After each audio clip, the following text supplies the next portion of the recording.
Human street kid saves pregnant alien, not knowing she's a billionaire's wife. The rain fell like liquid misery over the sprawling alien metropolis of Nyxora, turning the already grimy streets into slick, treacherous pathways. 17-year-old Mac Reeves pulled his threadbare jacket tighter around his lean frame, cursing under his breath as cold water seeped through the worn fabric. The neon signs of alien establishments cast eerie, multicolored shadows across his face, highlighting the sharp angles of his jawline and the determined set of his dark eyes. "Another glorious day in paradise," he muttered, kicking aside an empty container of what passed for food in this district. Nyxora wasn't meant for humans. Everything, from the slightly higher gravity to the air that always smelled faintly of sulfur, reminded Mac that he didn't belong. Humans were rare here, tolerated but never truly accepted among the dozens of alien species that called this megacity home. He turned down an alley, taking a shortcut back to the cramped two-room apartment he shared with his mother. She'd been coughing more lately, her once vibrant face now gaunt and pale. The medicine she needed was expensive, and their meager savings were dwindling fast. A sound stopped him mid-stride, a soft moan barely audible over the drumming rain. Mac paused, peering into the darkness between two waste disposal units. There, huddled against the wall, was a figure. "Hello?" he called cautiously. The figure shifted, and Mac caught his breath.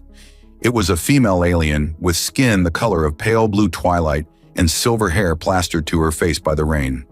Her large almond-shaped eyes were filled with pain and fear. She wore what had once been an expensive crimson bodysuit, now torn and soiled. But what caught Mac's attention was her swollen belly. She was pregnant, very pregnant. "Please," she whispered, her voice melodic despite her obvious distress. "Help me." Mac hesitated only for a second before crouching beside her. "What happened? Are you hurt?" "They'll find me," she said, clutching her abdomen as another wave of pain washed over her. I can't go back." "Who's after you?" Mac asked, but she only shook her head, silver tears mingling with the rain on her cheeks. Making a split-second decision, Mac looked around and spotted an abandoned hover cart from the nearby market. He dragged it over, ignoring the screech of metal against pavement. "I know someone who can help," he said, gently helping her into the cart. "A doctor. He's not exactly licensed, but he's good." The alien woman gripped his hand with surprising strength. "Thank you," she said, her eyes locking with his. "My name is Leary." "Mac," he replied, starting to push the cart through the rain-slicked alley. "Just hang on, Leary. We'll get you somewhere safe." Dr. Krell's underground clinic was hidden beneath a defunct food processing plant in the industrial district. The Saurian physician had a reputation for treating patients who couldn't or wouldn't go to official medical facilities. "By the stars, boy, what have you brought me?" Dr. Krell hissed when Mac burst through the door, pushing the hover cart with Leary inside. "She needs help," Mac said simply. "She's pregnant and in pain." The reptilian doctor's vertical pupils dilated as he examined Leary. "This is no ordinary street waif," he muttered, helping her onto an examination table. "Nilarian female, high caste by the look of her bone structure." Leary moaned again, her back arching in pain. "She's in labor," Dr. Krell announced, moving with surprising speed for his bulky frame. "Early, from the look of it. Identification?" he asked Leary. "Leary, Tarn," she gasped, but something in her hesitation made Max suspicious. Dr. Krell seemed to notice too, his scaled brow furrowing. "Right, and I'm the Emperor of Centauri." Nevertheless, he began preparing his equipment. "Boy, make yourself useful. Sterilize your hands and assist me." For the next hour, Mac followed the doctor's instructions, fetching supplies and helping to stabilize Leary as her contractions intensified. Despite his gruff manner, Dr. Krell's hands were gentle and skilled. "Something's wrong," the doctor muttered eventually, studying a holographic scan hovering above Leary's abdomen. "The infant is in distress.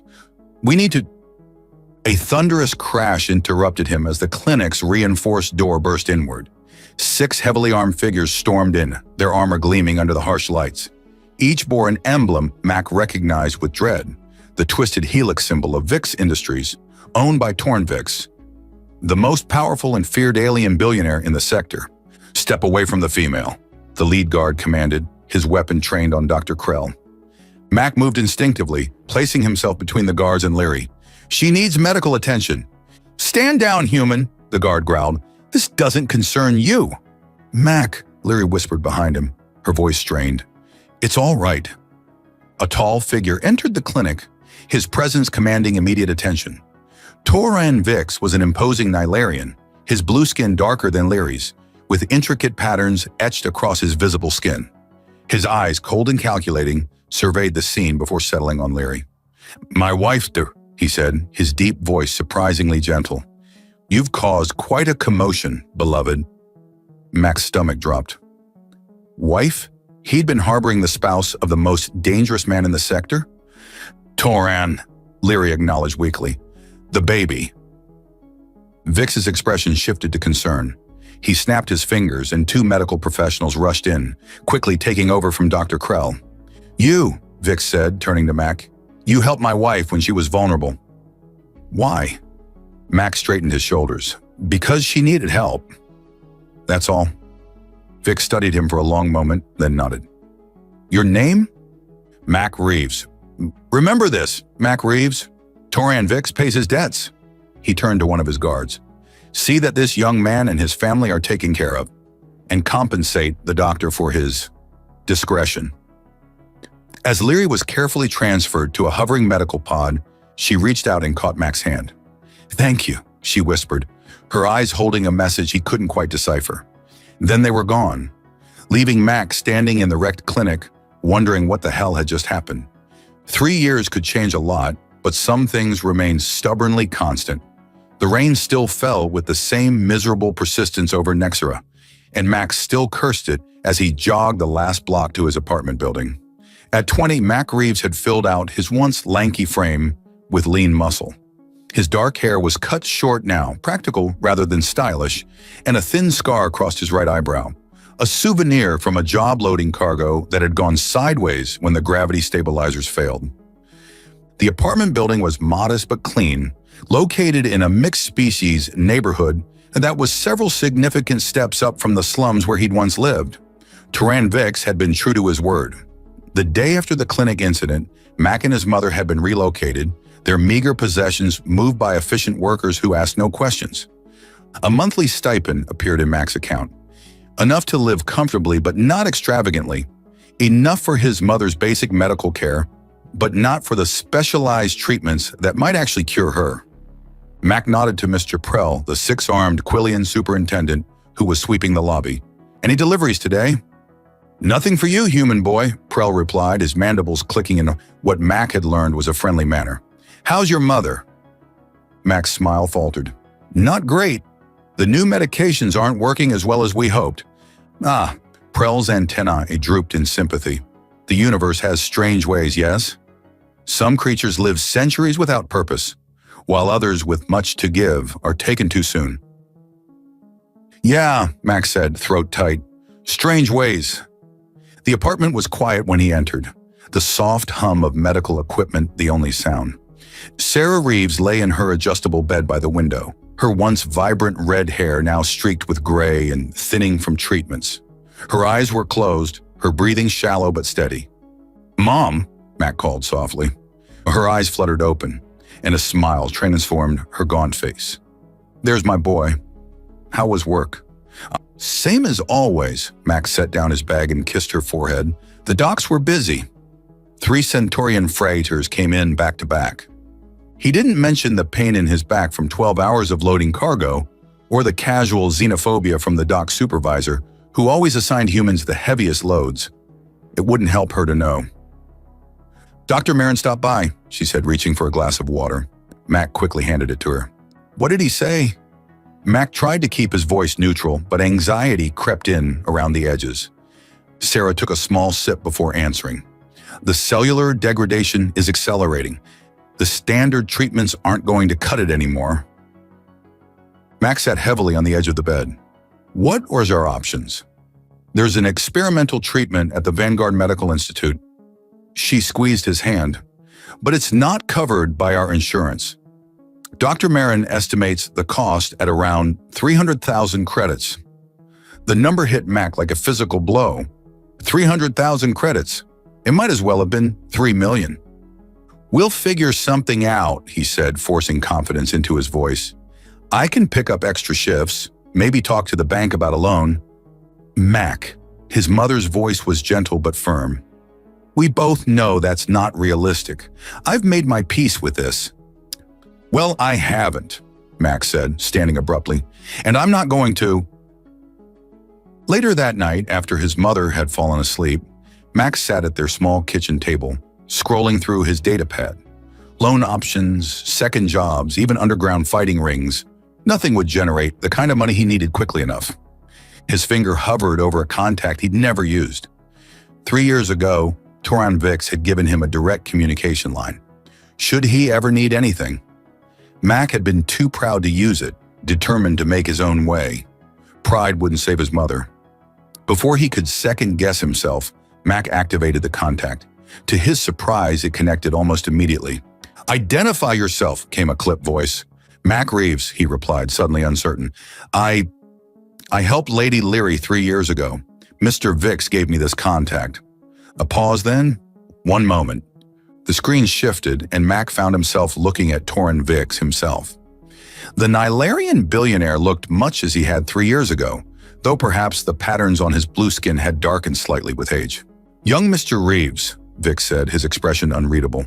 "This is unexpected." Mac swallowed hard.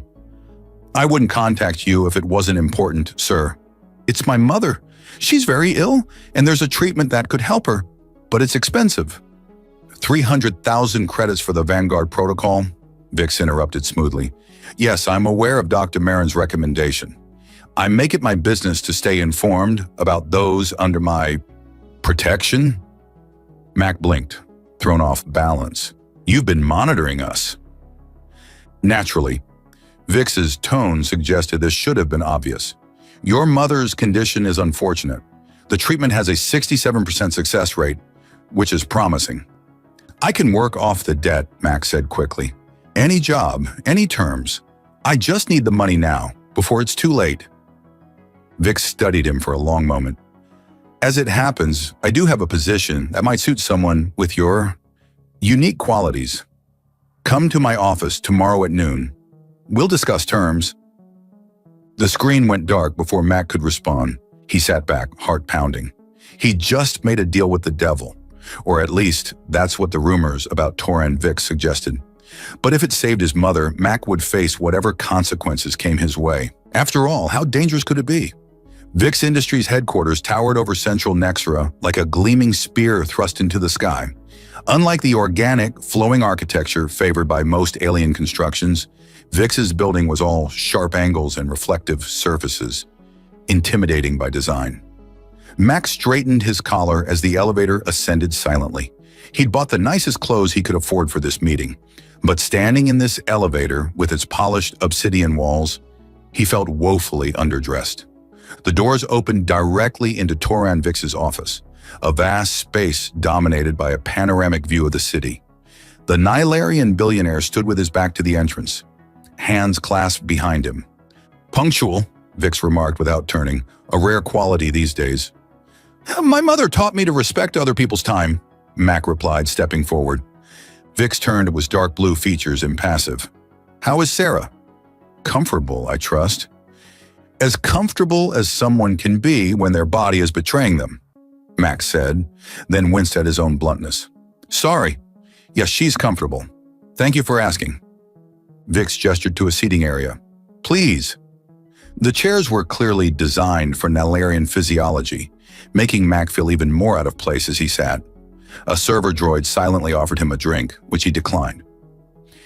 "I'll be direct, Mr. Reeves," Vix said, taking a seat opposite him. "I have a problem that requires someone with your unique qualifications, which are: you're human, you're resourceful, you've demonstrated loyalty and quick thinking under pressure, and most importantly," Vix's lips curved in what might have been a smile, "you're completely unknown in certain circles." Mac leaned forward. "What exactly is the job?" Two tasks intertwined. Vix activated a holographic display between them. An image appeared of a sleek spacecraft. First, I need you to transport sensitive cargo across 3 sectors to the Catherian Reach. Second, while en route, you'll make a detour to infiltrate a research facility owned by Helix Dynamics. The hologram shifted to show a massive installation built into an asteroid. Mac recognized the company name. Helix Dynamics was VIX's biggest competitor in the biotech sector. Why me?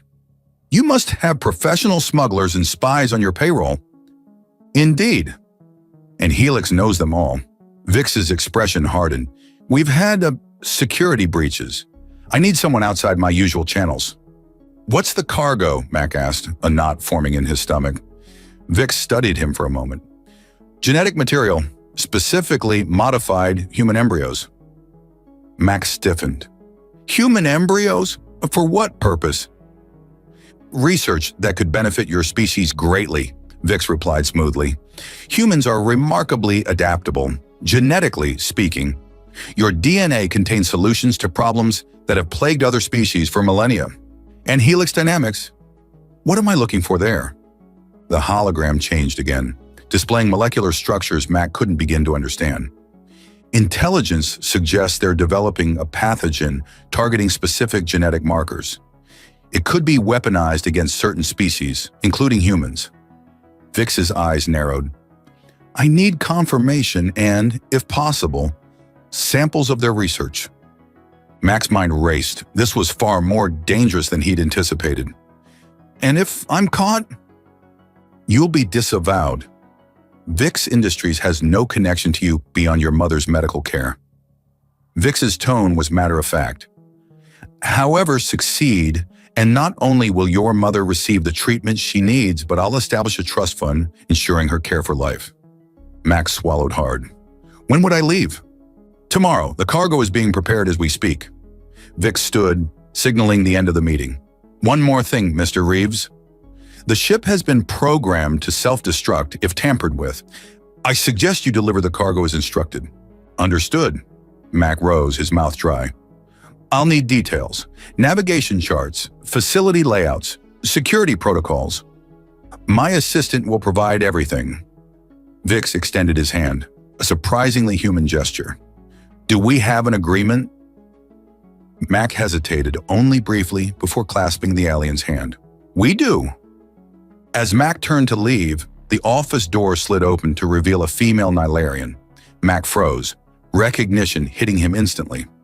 Lyri Vix was even more beautiful than he remembered. Her silver hair was elegantly styled, her pale blue skin luminous against a gown of deep emerald. Her large eyes widened slightly at the sight of him. I apologize for interrupting, she said, her melodic voice bringing back memories of that rainy night 3 years ago. Not at all, my dear, Vix replied. You remember Mr. Reeves, I'm sure. Of course, Lyri approached, extending her hand. When Mac took it, she squeezed gently. How could I forget the human who saved my life? And Tari's. Tari, Mac asked. Our daughter, Lyri explained, a genuine smile warming her features. She's 3 now, healthy and strong, thanks in no small part to you. I'm glad, Mac said, suddenly aware he was still holding her hand. He released it quickly. Mr. Reeves will be undertaking a special project for us, Vix explained, placing a possessive hand on his wife's waist. Something flickered in Lyri's eyes. Concern? Warning? It was gone too quickly for Mac to be sure. Then we're fortunate to have him, she said. Turning to Mac, she added, Perhaps you could join us for dinner before you depart? I'm sure Tari would love to meet her rescuer. Before Mac could respond, Vix interjected smoothly. Unfortunately, Mr. Reeves's timetable is quite tight. Perhaps upon his return. Of course, Lyri conceded, though Mac detected a note of disappointment. Safe travels, Mr. Reeves. As Mac left the office, he couldn't shake the feeling that there was much more to this mission than Vix had revealed, and that Lyri knew exactly what it was. Mac spent the evening in his apartment, studying the mission details on a secure datapad provided by Vix's assistant. The ship, a modified Corvin stealth runner named Nightshade, was impressive. Small enough to avoid most detection systems, but equipped with high-end defensive capabilities. The route to the Cytherian Reach would take him through 3 sectors, including a notorious pirate haven called the Vermilion Belt. His mother was already asleep when he finished preparations. Max stood in her doorway, watching her chest rise and fall, wondering if he'd made the right choice. If something went wrong, she might never know what happened to him. A soft chime from his personal comm unit interrupted his thoughts. The message was text only, from an encrypted source. Meet me. Lunar Gardens, East Pavilion, 1 hour. Come alone. L.A. Max stared at the message. L. Leary, it had to be. But why the secrecy? The Lunar Gardens were a public park in the diplomatic district designed to showcase flora from dozens of worlds. At night, bioluminescent plants transformed the space into a glowing wonderland that attracted tourists and locals alike. The perfect place for a clandestine meeting, visible enough to be safe, crowded enough to be anonymous. Mac arrived early, positioning himself near the East Pavilion with a clear view of all approaches. The air was sweet with the scent of alien blossoms, some of which seemed to sing softly in the gentle breeze.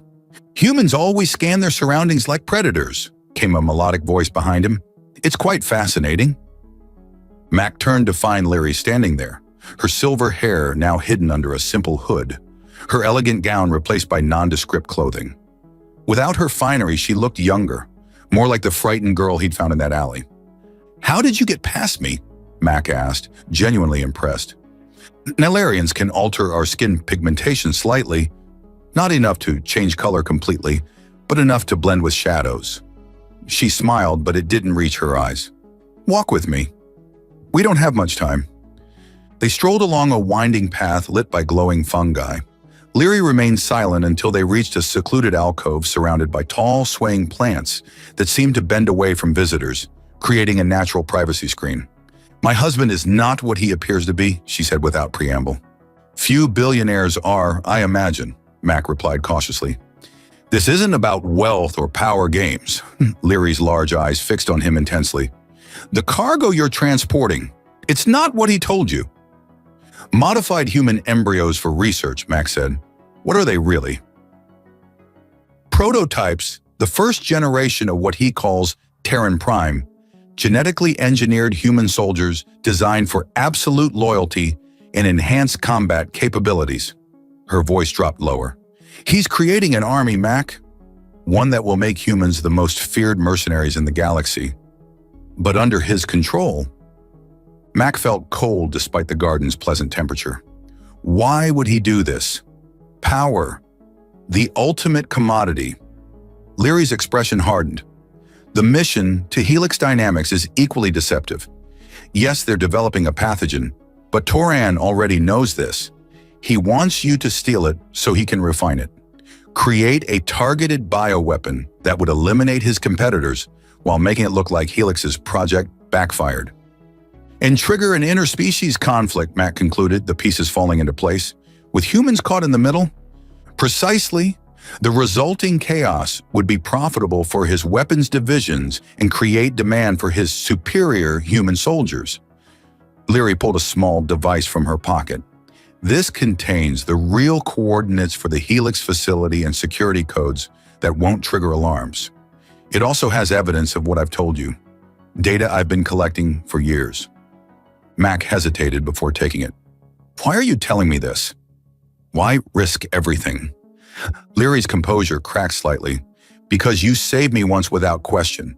Because my daughter is half human, and I won't let her father use her mother's species as pawns." She paused, vulnerability showing through her determined exterior. "And because I've never forgotten how it felt to be truly seen as a person, not a possession, when you found me in that alley." The moment hung between them, charged with unspoken feelings. Mac was acutely aware of how close they were standing, of the faint floral scent that seemed to emanate from her skin. The ship's AUI," Leary continued, breaking the tension. "It's called Cora. Torin told you it would self-destruct if tampered with, but that's not all. It's programmed to monitor you constantly and has override capabilities. It will report any deviation from the planned route directly to him. So I'm basically a prisoner on my own ship." "Yes, but Cora has a weakness." Leary's lips curved in a small smile. She's designed to prioritize the safety of the cargo above all else. If you can convince her the cargo's at risk, she'll follow your commands. A distant chime sounded through the gardens, the 10-minute warning before closing. "I need to go," Leary said urgently. "Torin thinks I'm at a cultural gala. If he discovers I've met with you—" "He won't," Mac assured her, pocketing the device. "But what about you? If he's as dangerous as you say—" "I've survived 3 years as his wife," Leary said with grim determination. "I can handle myself until this is over. Just promise me you'll succeed. For all our sakes." "I promise," Max said, meaning it. Leary reached up suddenly, placing her cool palm against his cheek. "Humans are remarkable creatures," she murmured. "So fragile compared to many species, yet so unbendingly resilient. Toran sees this as something to exploit. I see it as something to admire." Before Mac could respond, she leaned forward and pressed her lips briefly to his, a gesture she must have learned from studying humans. It lasted only a moment, but it sent an electric current through his entire body. "For luck," she whispered, then turned and disappeared into the luminous foliage, leaving Mac alone with a dangerous mission that had just become infinitely more complicated. The nightshade hummed with quiet efficiency as Mac guided it through the departure protocols. Nexora's sprawling cityscape shrank beneath him, its lights blurring into a glittering tapestry against the planet's surface. "Atmospheric exit complete," announced Cora, the ship's AI. Her voice was surprisingly warm for an artificial intelligence, melodic with a hint of an accent Mac couldn't quite place. "Setting course for the Vermilion Belt." "Thanks, Cora," Mac replied, still getting used to speaking to an empty cockpit. "How long until we reach the first checkpoint?" "Approximately 17 hours at current velocity," she responded. "Would you like me to prepare a meal from the galley?" "Not hungry yet." Mac's thoughts were still tangled in the lunar gardens with Leary. The memory of her lips against his lingered, a ghost of sensation that wouldn't fade. Once they were safely in the void between star systems, Mac set the autopilot and made his way to the cargo hold. The container housing the embryos was smaller than he'd expected, a sleek, refrigerated unit about the size of a standard shipping crate. Its surface was unmarked except for a biometric scanner that presumably only Vix and his associates could access. Max circled it warily, remembering Leary's words. Not research specimens, but prototypes for engineered super soldiers. He placed a hand on the cool metal, trying to reconcile the enormity of what it contained with its unassuming appearance. "The cargo appears stable," Cora commented through the hold's speakers. "All life support systems functioning at optimal levels." "Good to know," Max said, wondering how much the AI knew about the container's contents. "Cora, what can you tell me about this cargo?" A brief pause. "The cargo consists of biological material requiring precise temperature control and minimal gravitational fluctuation. Beyond these parameters, information is restricted, so she either didn't know or wasn't programmed to discuss it." Mac returned to the cockpit, pulling out the device Leary had given him. It contained detailed schematics of the Helix facility, security protocols, and, most damning, internal communications from Vix Industries discussing the Terran Prime project. 6 hours into the journey, Mac was reviewing the Helix infiltration plan when an alarm blared through the ship. "Alert," Cora announced, her voice now sharp and urgent. "Course deviation detected. Unauthorized navigation change in progress." Mac bolted upright. "What? I didn't change anything." "Correct. The navigation system has been remotely accessed. New coordinates are being uploaded." "Override it," Mac commanded, rushing to the controls. "Unable to comply." The override carries Chairman Vex's highest authorization code. The ship banked smoothly, its engines adjusting to the new vector. Mac's mind raced. Had Vix discovered Leary's betrayal? Was this a trap? "Cora, where are we heading now?" "Coordinates indicate a location in the Sarin Nebula.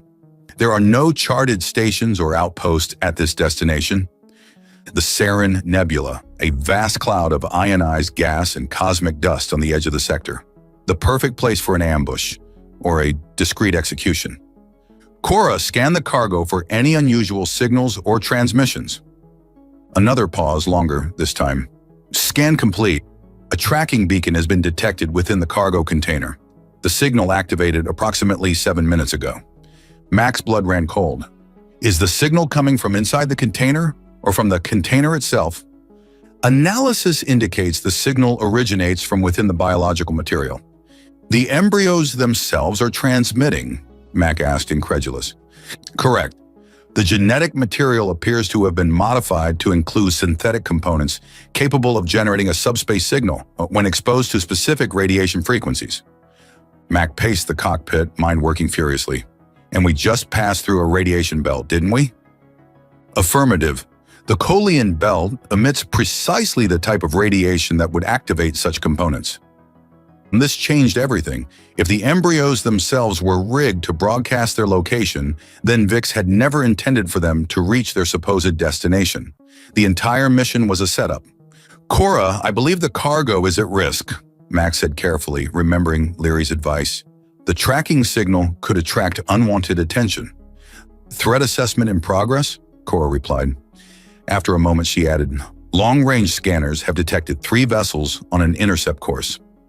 Estimated time to contact, 43 minutes. Pirates? Mac asked. Unknown. Vessels are running without identification transponders. Or they could be VIX's own people coming to eliminate me and retrieve the cargo, Mac muttered. Cora, I need to protect the cargo. Can you jam the tracking signal? Negative. The signal uses a frequency modulation that cannot be blocked without risking damage to the biological material. Mac took a deep breath. Then we need a new plan. The cargo's safety is compromised on our current course. I'm inputting new coordinates. He quickly accessed Leary's device, transferring the real location of the Helix facility to the navigation system. Warning, Cora intoned. These coordinates deviate from Chairman VIX's instructions. The chairman's instructions didn't account for the cargo being tracked, Mac countered. Primary directive is to protect the cargo, correct? Affirmative. Then we need to evade pursuit and secure the cargo at a safe location. The facility at these coordinates has advanced security systems that can shield the tracking signal. Cora was silent for several seconds, an eternity for an AI. Finally, she responded, logic is sound. Recalculating course to new coordinates, the ship pivoted again, accelerating away from the approaching vessels. Mac allowed himself a moment of relief before his personal comm unit chimed with an incoming message. His stomach dropped as he saw the sender, Nyxora Central Medical Center. The message was brief and devastating. His mother had suffered a catastrophic decline in the past hour. Her life support had been downgraded to minimal intervention, per instructions from the financial guarantor, VIX Industries. A second message followed immediately, this one from VIX himself. I know what you're planning, Mr. Reeves. Return to your original course immediately, or your mother won't survive the night. You have 30 minutes to comply. Max stared at the screen, a cold fury building inside him. VIX had planned for every contingency, including Leary's potential betrayal. He'd kept Sarah Reeves as leverage, a finger on the scale to ensure Mac's cooperation. But VIX had miscalculated. He didn't understand what humans were capable of when pushed too far. Cora, Max said, his voice steady despite the storm raging within him. Maximum acceleration to the Helix facility. And prepare all defensive systems. We're going to have company. Incoming transmission, Cora announced as the Nightshade pushed its engines to their limits. Origin encrypted. Mac's finger hovered over the accept button. Could be a trap, a way for VIX to track his exact position, but it could also be Leary with vital information. Except, he decided, bracing himself. To his shock, the scaled, reptilian face of Dr. Krell filled the screen. The Saurian looked older, the ridges around his eyes more pronounced, but his vertical pupils were as sharp and alert as ever. Reeves, the doctor hissed without preamble. Your mother is safe. Mac nearly collapsed with relief. What? How? I've been monitoring VIX's activities since that night 3 years ago, Krell explained, his forked tongue flicking occasionally. When Lady VIX contacted me about your current predicament, I took precautions. I removed Sarah Reeves from the medical center 6 hours ago, replacing her with a biosimulant programmed to mimic terminal decline. Where is she now? My private facility in the Undercity. Her condition is stable, though still serious. Krell's expression hardened. You have approximately 12 hours before Vix realizes the deception. Mac's mind raced. Dr. Krell, why are you helping me? The Saurian's scales rippled in what might have been amusement. Vix destroyed my legitimate practice after that night. I claimed I was compromised. I've been operating underground ever since. His voice lowered. Besides, I find humans intriguing. Your species possesses a remarkable combination of fragility and resilience. It would be a shame to see you weaponized as Vix intends. Thank you, Max said, meaning it. I owe you. Yes, you do, Krell agreed bluntly. And I'll collect. For now, focus on your mission. Krell out. As the transmission ended, Mac turned his attention back to the immediate problem. Vix's pursuit vessels were gaining, and the Nightshade couldn't outrun them all the way to Helix. Cora, I need to access the cargo, he announced, heading toward the hold. Warning, unauthorized access to cargo will trigger security protocols. The AI responded. The cargo is already compromised by the tracking signal. Mac countered. I need to extract a small sample to protect the main shipment. After a moment's calculation, Cora replied, proceeding with limited access protocol. Cargo container will allow extraction of up to 5% of contents without triggering self-destruct. In the hold, Mac watched as a small panel slid open on the container's surface. Inside, a rack of tiny vials glowed with an eerie blue light. Each contained what looked like a minuscule cluster of cells suspended in clear fluid. Human embryos, modified to become soldiers. The thought made his stomach turn. Carefully, Mac extracted one vial. Cora, prepare an automated probe. Program it to follow a course toward the Serene Nebula at maximum speed. Probe preparation complete, Cora confirmed minutes later. Mac placed the vial into the probe's secure compartment. Launch when ready. The Nightshade shuddered slightly as the small probe detached and accelerated away, broadcasting the same tracking signal as the main cargo. Pursuit vessels are altering course, Cora reported after several tense minutes. 2 are following the probe. 1 continues on our trajectory. 1 was better than 3, but still problematic. Mac needed to reach Helix, gather evidence of their bioweapon program, and escape, all while being hunted. Cora, what's our ETA to Helix? 47 minutes at current velocity. And the pursuing vessel? Intercept in 52 minutes if we maintain current speed. A narrow window, but it might be enough. Max studied the Helix facility's schematics from Leary's device. The research lab containing the pathogen samples was 3 levels below the main docking bay. According to the security protocols, he'd have approximately 20 minutes between breaching the facility and the automated lockdown response. Cora, I need you to create a diversion when we reach Helix, Max said, formulating a plan. Can you simulate a catastrophic engine failure that would require emergency docking procedures? Affirmative. Such a simulation would bypass standard docking protocols and security scans. Good. Once we're docked, I'll need you to maintain the simulation while I access the facility. If anyone tries to board, seal the ship and claim quarantine protocols are in effect due to potential radiation leakage. Understood. However, such measures will only delay security response, not prevent it entirely. I just need enough time to get in and out, Max said, checking the compact blaster Vix had provided. Small but powerful and hopefully unnecessary. As they approached Helix, Mac prepared himself mentally. The facility loomed ahead, a massive structure built into the side of an asteroid, its docking bays illuminated against the darkness of space. Beginning engine failure simulation, Cora announced, broadcasting emergency signals. The ship shuddered convincingly, internal lights flickering as Cora cut power to non-essential systems. Mac gripped the console as the Nightshade appeared to tumble erratically toward the facility. Helix control responding, Cora reported. Emergency docking clearance granted for Base 17. The ship stabilized just enough to make a rough but controlled landing in the designated bay. Through the viewports, Mac could see emergency response teams rushing toward them, only to halt as Cora broadcasts warnings about radiation contamination. You have approximately 18 minutes before they override the quarantine, Cora informed him. Mac nodded, pulling on a maintenance worker's uniform he'd found in the ship's storage. If I'm not back in 15 minutes, initiate departure procedures regardless. The cargo must not fall into either Vix's or Helix's hands. Acknowledged. Good luck, Mac Reeves. Slipping out through the maintenance hatch, Mac blended with the chaos of the emergency response. His heart pounded as he made his way deeper into the facility, following the route memorized from Leary's schematics. The research lab was exactly where the plans indicated, a sterile, white environment filled with advanced equipment. At its center stood a sealed chamber containing what appeared to be various biological samples. Working quickly, Mac accessed the main terminal using the security codes Leary had provided. The screen flickered to life, displaying research data that confirmed his worst fears.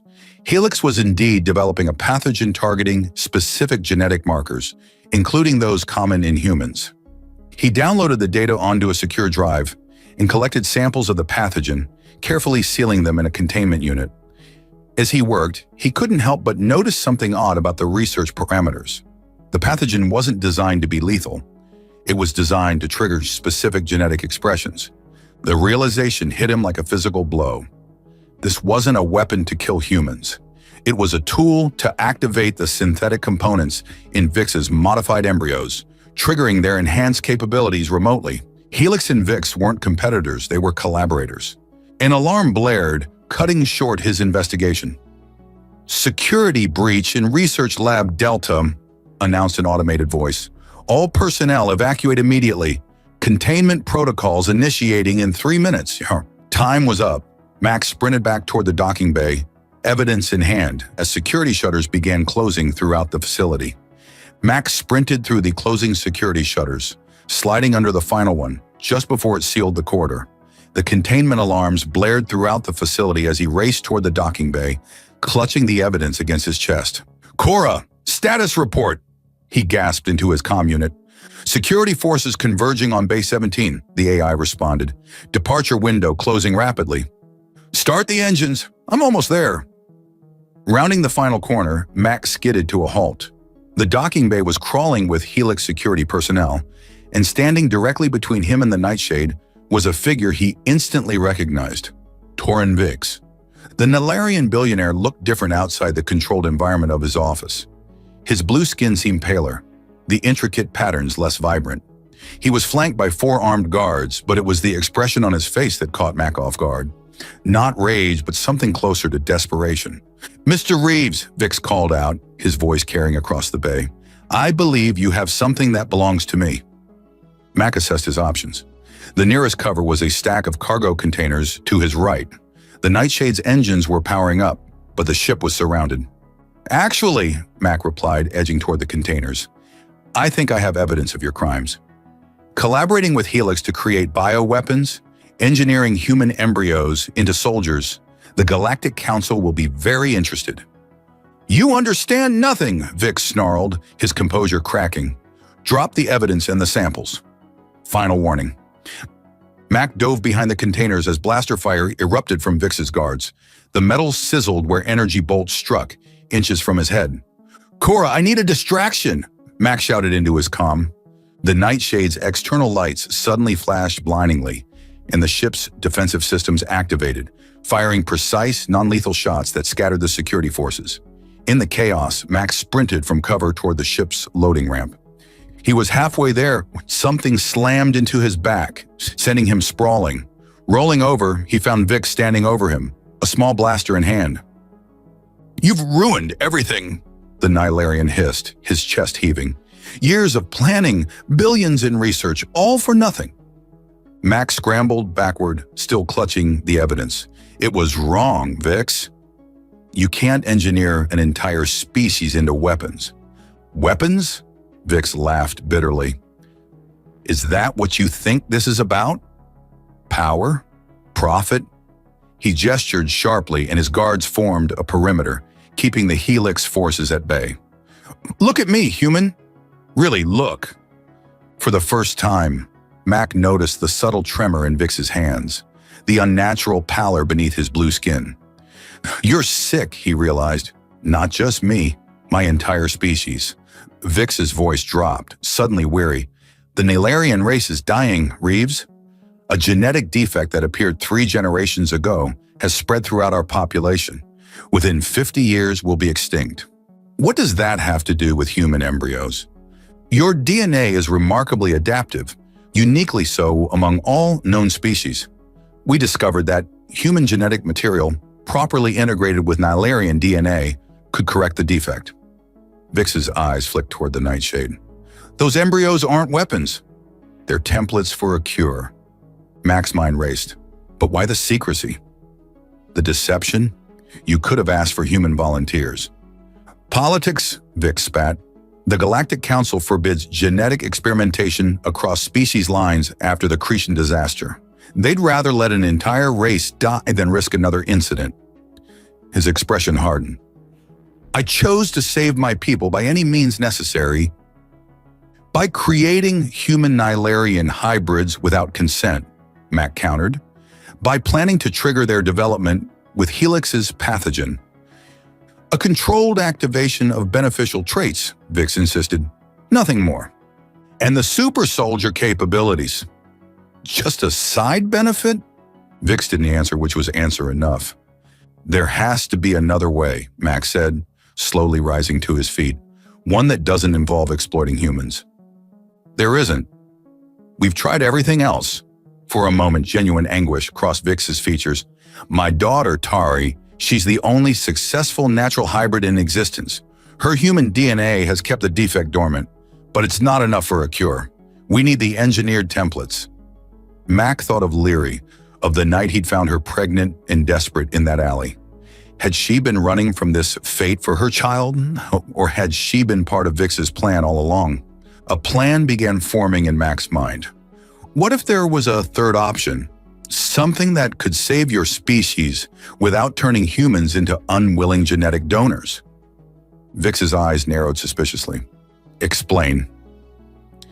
The Vanguard Medical Institute, the same place that could treat my mother, they've pioneered gene therapy techniques that don't require embryonic templates.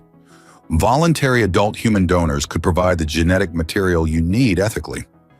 Impossible. We investigated. You investigated 3 years ago, Mac interrupted. Science advances. The treatment my mother needs uses the same technology that could help your people. Targeted genetic reconstruction. Uncertainty flickered across Vix's face. Even if that were true, the Council would never approve.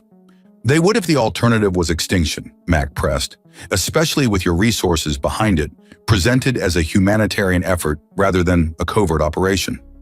The facility's alarms suddenly shifted tone, indicating an escalation in security protocols. They were running out of time. We need to go, Max said urgently. Now, bring the embryos as evidence of the genetic defect, not as templates. I'll bring the pathogen research. Together, we can present a case to the Council for an ethical solution. Vix stared at him, calculation and desperate hope warring in his expression. Why would you help me after what I've done? I'm not helping you, Max said firmly. I'm helping your people and protecting mine. That's what humans do. We find a way forward, even when it seems impossible. After a long moment, Vix nodded sharply and gestured to his guards. Secure the cargo and board the human's vessel. Quickly. Minutes later, the Nightshade broke free of the docking clamps, accelerating away from the Helix facility as defense turrets fired ineffectually after them. In the ship's common area, Mac established a secure connection to Dr. Krell. You've been busy, the Saurian observed dryly, taking in the sight of Vix and his guards behind Mac. Change of plan, Mac replied. We're bringing guests. And I need you to arrange a meeting with the head of the Vanguard Institute. Ambitious, Krell hissed, his scales rippling. Your mother will be pleased. She always said you'd either end up changing the world or getting yourself killed trying. Tell her I'm working on the former, Max said with a tired smile. We'll be there in 6 hours. As the transmission ended, Mac felt Vix's eyes on him. Your species continues to surprise me, Reeves, the Nalarian said quietly. When faced with extinction, most would fight only for themselves. That's where you're wrong, Mac replied, thinking of his mother, of Leary, of the strange journey that had brought him here. Humans fight hardest when we're fighting for others. It's our greatest strength. For the first time, Vix looked at him not with calculation or contempt, but with something approaching respect. Perhaps that's why we need you after all. The nightshade streaked through the void toward Nexora, carrying with it the seeds of salvation for two species, and proof that sometimes the most powerful force in the universe is simply humanity's stubborn refusal to accept that some problems can't be solved.